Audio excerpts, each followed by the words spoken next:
Oops, we Do just we lost her? Shaila. Well, I can tell you we are live. So we're gonna wait for Shaila to be back. Maybe she hit a button by mistake. Probably, yes, leave or something. Yeah. And I'm gonna also record this on my. See, that's what happens when I multitask. Thank you, Shaila. You disappeared. So I'm pretty tied up. I have a 1, a 2, a 3, and a 4:30, and I need to do the slides for Han. No, but I'll move your 12:30 with him. To what time? No, till later, because he's not available until the summer anyway. So there's no priority right now. He's not going to be a regular. Okay, is he an imperial guy? Yeah, but he's not interested in working now till the summer anyway. Okay, all right. So I'll just cross. I think what you have to prioritize Sophia for sure. She's taken. No, she's taken for the summer, but I think we can influence her, and she wants to start right away part-time. She's done M&A, and she's perfect. Okay, great personality. Great. So we start. Excellent. So we are here today to introduce both iClima Earth, but of course also Una Terra. That's the first time we go live with Una Terra Venture Studio. But we're not going to talk so much about Una Terra today. Today the floor is all for Gabriela and Shaila from iClima, a wonderful company based out of the UK, but with global and big ambitions in the clean finance space. And Una Terra is one of the key investors in iClima. So this is why we really wanted to take the chance to give you this space. So welcome, Gabriela, welcome, Shaila. Thank you so much for having us. Thanks, Chiara. Great to be here. Great. So to start with, I'd like you to introduce yourself, tell a little bit about yourself, your background, and where you're today. Who wants to start? Okay, I'll go first. My name is Gabriela Herculano. Everybody calls me Gabi. Shaila and I go way back. We used to work together at GE Capital, underwriting investments in renewable energy, most and foremost, at the office in London, at a group called GE Energy Financial Services. And we went to the same business school in the States. I am 2 years her senior, but we met through that Wharton network connection. And we met again at an event that I organized about 3 years ago, where one of the Una Terra founders was a speaker, the keynote speaker, actually. And we had this meeting of the minds. We were talking about what I was working and thinking about doing and her ideas. And we said, let's do this. And this is iClima Earth, a venture, London-based, as you said, 2.5 years old. It's been a journey. We've learned a lot. We started this business out of a conviction that capital markets can and should be a source of good, but that the products, and we can get later into why exchange traded funds is the product that we chose to have as our what, why ETFs are not telling the stories of how we solve our biggest problems in a way that we think it's impactful. And what are our biggest problems? Well, that's exactly what we want to bring to market. And we did with our first two. We started with the biggie, climate change mitigation. We look at the solutions. We focus on the companies that can move us away from business as usual high emissions. And for a variety of reasons, all the products that are out there, in our view, they are not focusing on what really would generate impact, which is basically the solutions that preclude emissions from ever taking place. So that really sets us apart. Our products are all equally unique. Looking at the very big problems that we have, I'll just give a bit of an overview of the second biggest problem that we wanted to tackle, which is the fact that our centralized fossil fuel-based dated grid needs to change. We need to shift that into a decentralized, digital, and decarbonized grid. So that's our very exciting and unique second story, the second biggest problem that we are trying to have capital markets be engaged in the right way. Excellent. Thank you, Gabriela. And sorry, just also a little bit on your personal background. So where are you originally from? I grew up in Brazil, out of a Portuguese family. So I am both Portuguese and Brazilian. I've been abroad away from Brazil longer than I actually live there. And these days, I do have to say, with the energy crisis and the role that EU, especially Ursula, I'm such a big fan, Ursula von der Leyen, that is our president, first female president of the European Commission. I feel very European these days, I have to say. Interesting. Yes. Global citizen, but with European attachment. Excellent. Thank you. Shaila, tell us a little bit about yourself. Sure. So I am originally from Pakistan, grew up half my life there and half in the States. My father was posted there when I was very young. So I had the benefit of both cultures and worlds. And it was because of that sort of early formative experience that the role of in my career of impact has always played a big part. Growing up in those two very different societies, aware of the privileges that I had, it's been something that I've always sort of thought a lot about. And my career's taken a dual path. I've had the majority of my work experience in the private sector, in project finance and banking to begin with, a little bit of equity as well, but also working for multilaterals like IFC. I worked there doing project finance for a number of years globally, and eventually also doing public policy, working in a senior role at DFID, working for a UK cabinet minister focused on international development. So like Gabby said, we go way back, and it was Gabby who drew the line when she approached me almost 3 years ago and said, our experience with renewable energy, there is no greater problem than climate change right now. If we want to make impact, we can do better than what's out there. And I was instantly motivated to sign up. One, because I couldn't agree more with the challenge. But second, having worked with Gabby in the past, I knew that whatever we did would be a great success and a lot of fun along the way. So that's how we started the company 2.5 years ago. And as Gabby said, we're very focused on that challenge. How can we move capital markets to help solve this greatest problem that we have right now in a way that we really don't think they're doing currently? So there's a huge opportunity and a huge urgency. Yes, beautiful. Thank you, Shaila. And so if you stay a little bit on that journey of what problems are we trying to solve and why did we choose the solutions that we are choosing? Gabriela or Shaila, who wants to take this? Well, we have solutions. And I think what we're lacking is a sense of urgency. And here potentially is that kind of reason why it sets, it sets things apart or why we're different. We have that sense of urgency. We have this passion that we know what needs to be done. We need acceleration. We need cooperation, and we need to focus on what really matters. And we need to have tangible metrics. We need to look ahead and move us away from that business as usual. And that's very much what we put together. Our methodology is all rules-based and data-driven. We have the solutions. We're stepping on the shoulders of great work that has been done. For example, Project Drawdown is a big reference for us.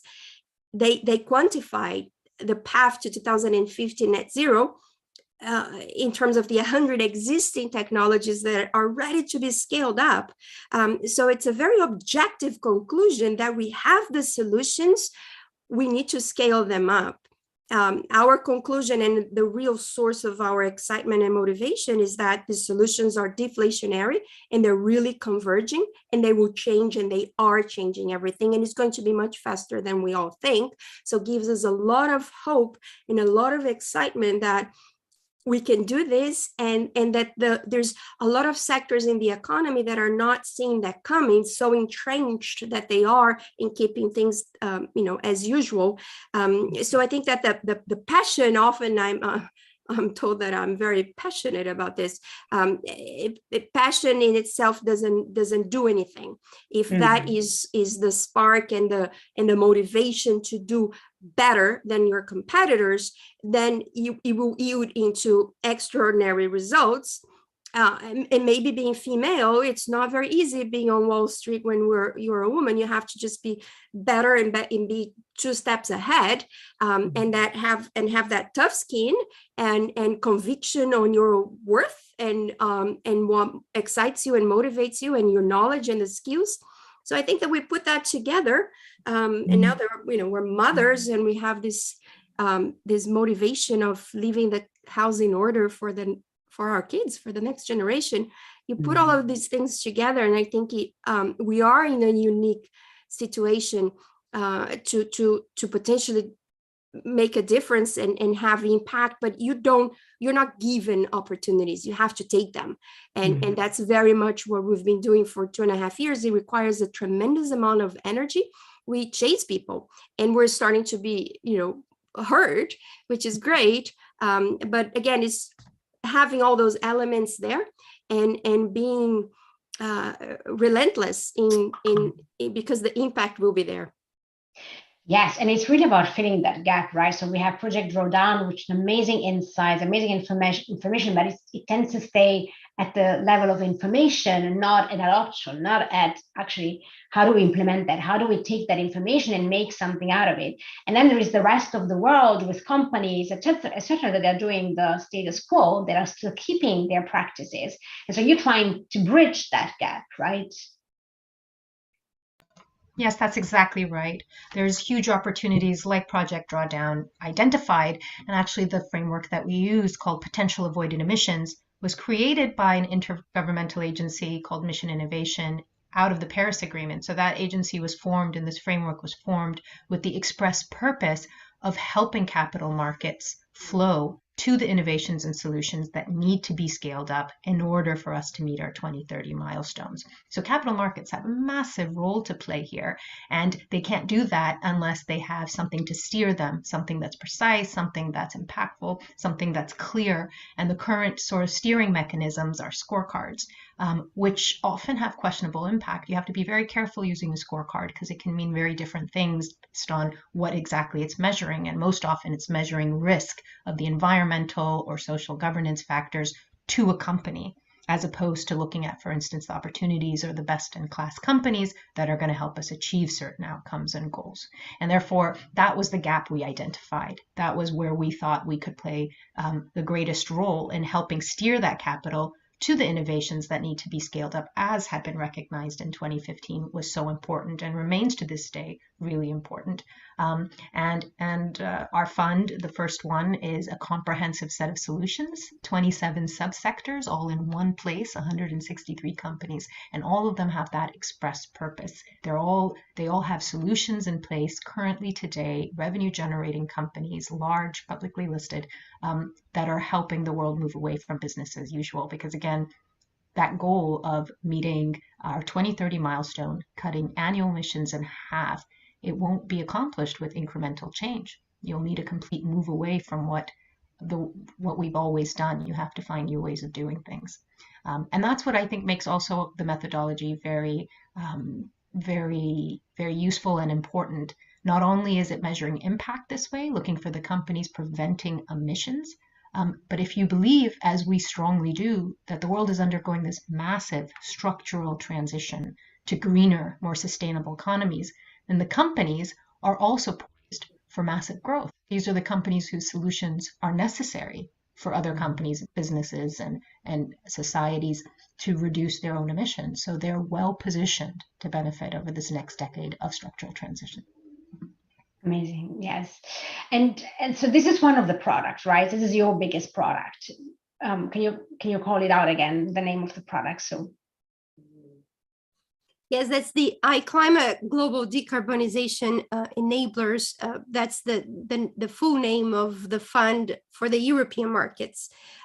So we have the UCITS for which is the regulation that creates these products, which are regulated products, exchange traded funds listed across different markets in Europe.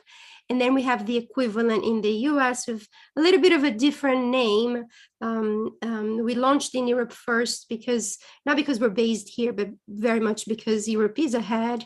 I think it's quite fair to say on the whole ESG sustainability agenda. So we can be a little bit more technical, I think, in the European market. But for the US market, we're trying to be a little bit more broader. So the name of the funds there, it's Climate Change Solutions. Perfect. Yes.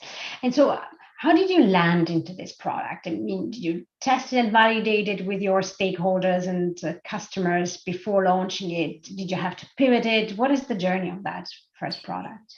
We created the equity indices. So the way it works is our why is the decarbonization, and the motivation is as we've been talking about, that the impactful solutions are not very well represented across liquid investment products. Then we did a lot of soul searching into the what and the how, and Shaila did a lot of work. We spoke to a lot of players in the financial markets. Make a long story short, we like ETFs, exchange traded funds, for a variety of reasons, also because they're very democratic. Mm-hmm. So with one single share, depending on the market, it would be a slightly different price, but anything between £8 to €10, you can get this basket, a comprehensive set of solutions, 166 companies in a modified equal way, is very robust, is that one-stop shop. You're going to have all these key solutions across 27 subsectors, from electric vehicles to microtransportation, renewable energy, supply chain, food solutions, telepresence. It's very well thought out. So then technically what we had to do was to create this rules-based and data-driven methodology, transparent as it should be for what's called a passive ETF. So we developed the benchmark. We spoke to many players. We chose Selective, a very reputable benchmark administrator in Germany, to be our calculating agent, and they publish on a daily basis that calculation, which translates into what could be then the net asset value for the fund. Then the fund, this regulated product, is launched and created, in our case, by another partner in Europe. Is called Hun ETF. So they track the equity benchmark that belongs to us, which is a way for us to put all this IP, the research and the data into a concrete basket, a portfolio. So that's very much how we vertically integrate, and how we leverage all the research and all this IP into and create products, which are fundamentally our key product are the equity benchmarks. Mm-hmm. We're looking now at a fixed income product, which again, we have reasons to believe that there's a big gap in the market for a fixed income true green product. We're working on that. But most and foremost, so far, our key products at the core are the equity benchmarks. Perfect. Excellent. Really interesting. And so do you want to talk about the second product you have and how that came to life? I'll introduce it, and I'm sure Gabby will have more to add as well.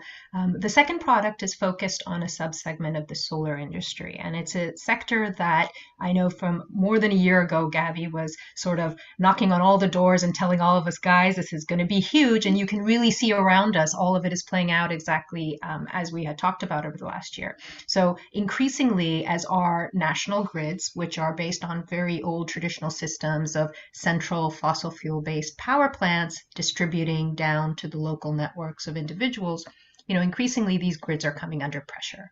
They're very old, they're outdated, and there are costs associated with leakage and maintenance, but also the costs of oil, as we're all seeing, are also inflationary. And so the household prices for people, for their energy, for their electricity, has been going up in recent years, and that trend is set to continue. In addition, you have this onset of renewable energy coming in to replace the fossil fuels.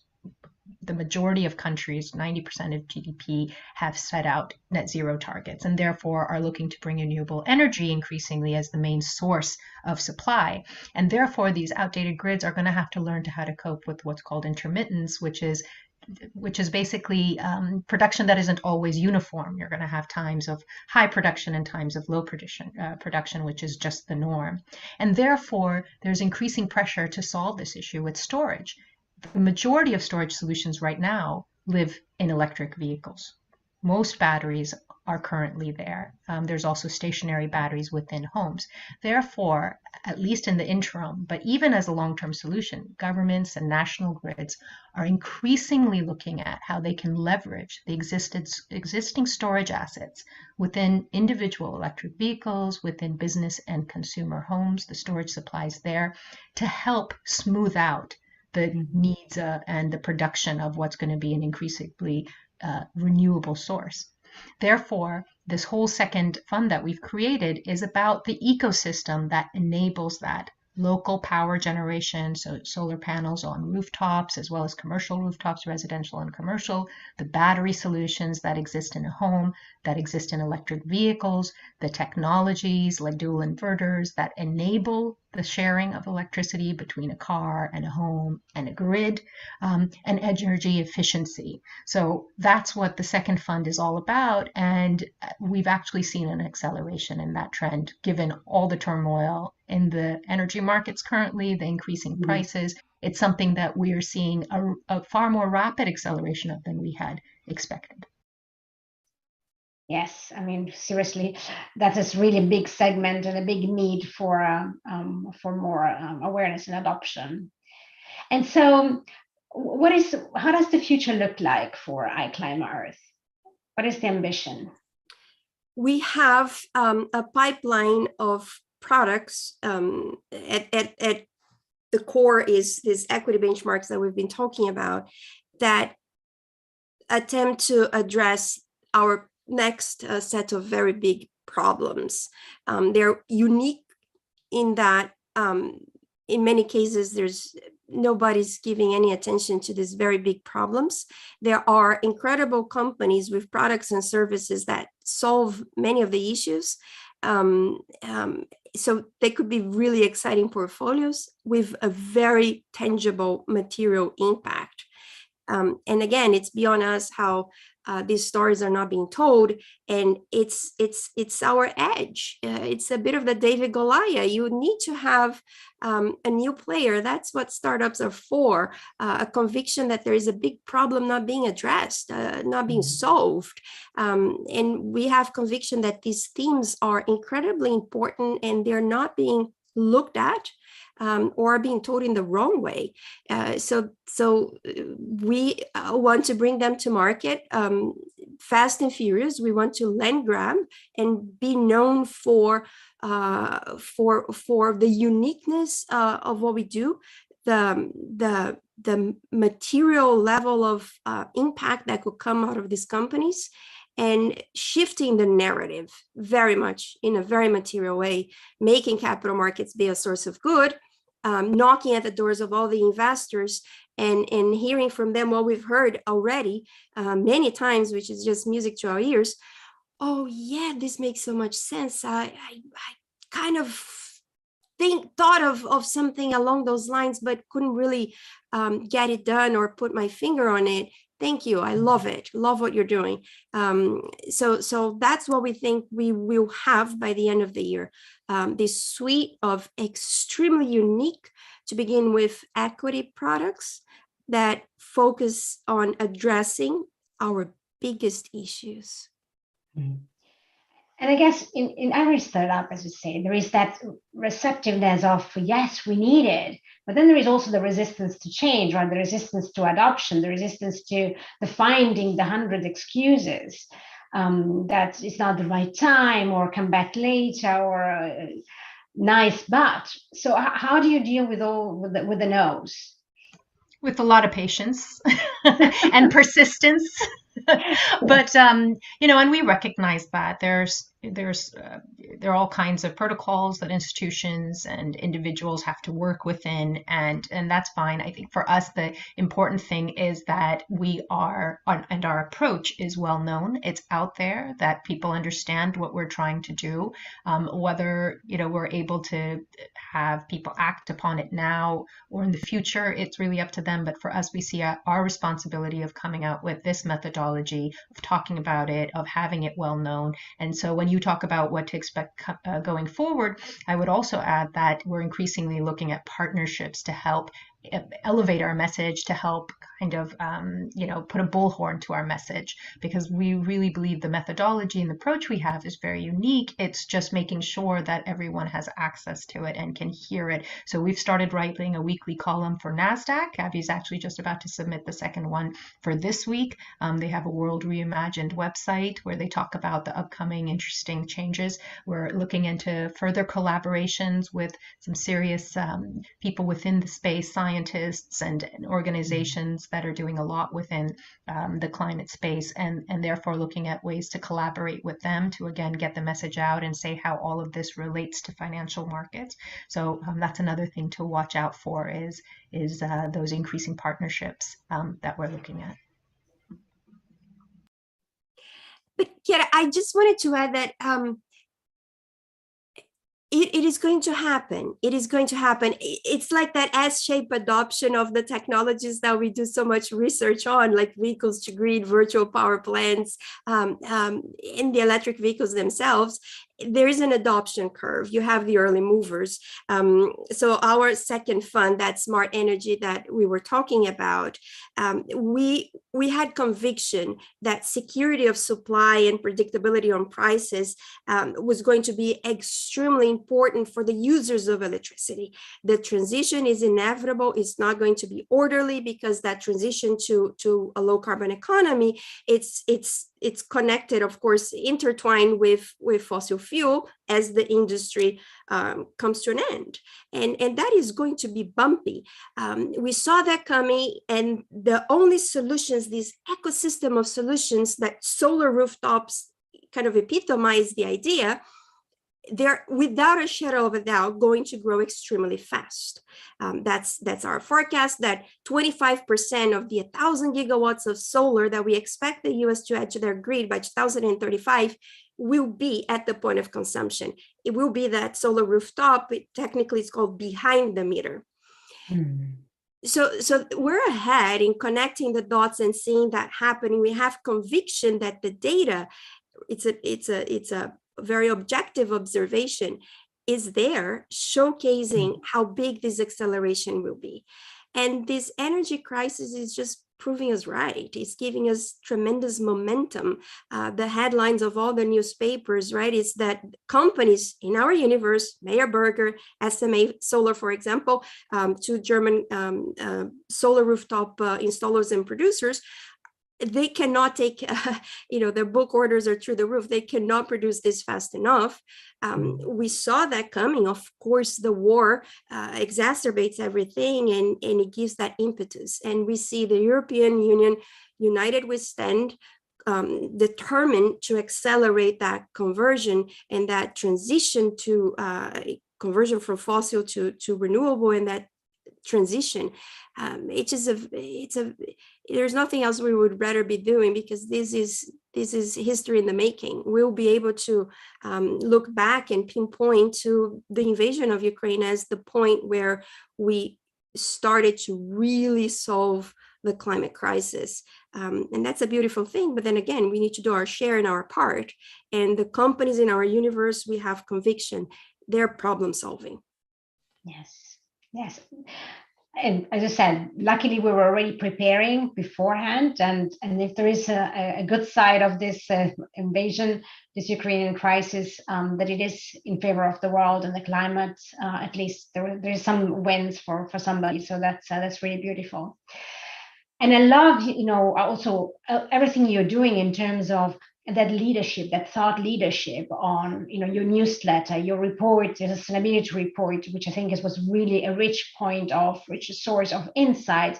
and sharing that knowledge, the sense of responsibility that you have with the world, and sharing that information, that insights, it's so powerful beyond those products that of course you have and the funds that people can invest in. So really thank you for that. Now, Una Terra is a venture studio. We like to be active investors. So we don't just like, to support you economically, but we like to do more than that, way more than that. What is your expectations from Una Terra's partnership? We couldn't be more thrilled. We are feel very fortunate to be part of the Una Terra umbrella. And I think the fact that it's an impact-focused evergreen fund looking exactly for the kinds of solutions that are going to move the needle, that's exactly the kind of partnership that we need. And when you look within all the different partners, of course, we know many of you that have started the organization and go way back, and couldn't think of people that are more aligned, sort of, a great fit in our way of thinking about the world, and people that we enjoy working with. Also looking across the portfolio of companies, all similarly focused on impact, all looking from a different perspective and how to achieve that with some real innovation.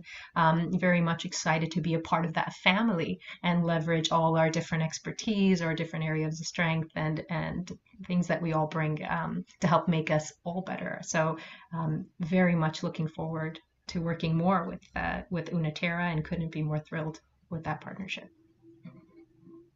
Thank you. Yeah, we definitely look forward to supporting you for your growth and increase the awareness and opening doors wherever possible, and go beyond that.